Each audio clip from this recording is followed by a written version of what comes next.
Let's fire up the Iowa time machine and head back to the early afternoon of May 15th, 1968, when 5 massive tornadoes touched down in Iowa as a part of a wider 39 tornado outbreak across 10 states. 2 EF5 tornadoes occurred during the storm, one striking Charles City at 4:50 p.m. The massive tornado moved directly through Charles City, destroying hundreds of homes, over 1,000 vehicles, and causing over $30 million in damage. In total, 18 Iowans, 14 in Charles City alone, lost their lives as the series of storms rolled across the state. Stretching north to south from Minnesota to Arkansas and as far east as Tennessee, the large front stalled out over Iowa, creating 5 separate tornadoes. A farmer cited the first as it passed over a farmstead near Hansel at 4:10 p.m. before moving towards Ardale.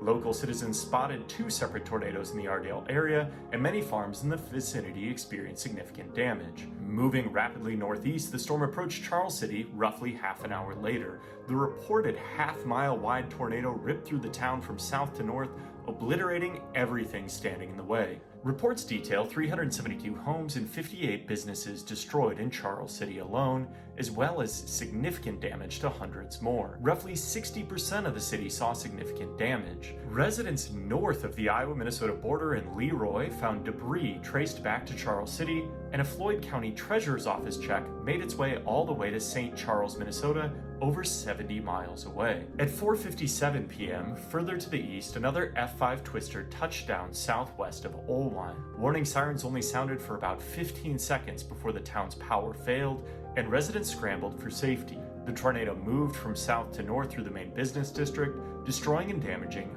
hundreds of homes and businesses, in addition to the elementary and middle schools. Continuing north, the storm ripped through Maynard, virtually destroying 5 square blocks, including a brand new Lutheran church. In addition to the 14 Charles City casualties, 4 additional people lost their lives in Olwine and Maynard.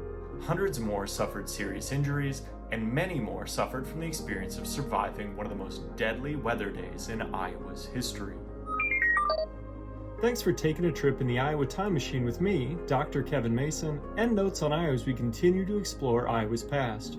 Remember, you can always continue the journey by subscribing at notesoniowa.com, on YouTube, TikTok, Instagram, or Facebook. Until next time, remember, the past is the past, but the future is unwritten, so you might as well make it a good one. Thanks for watching. Probably heard a lot about the boy, well, true.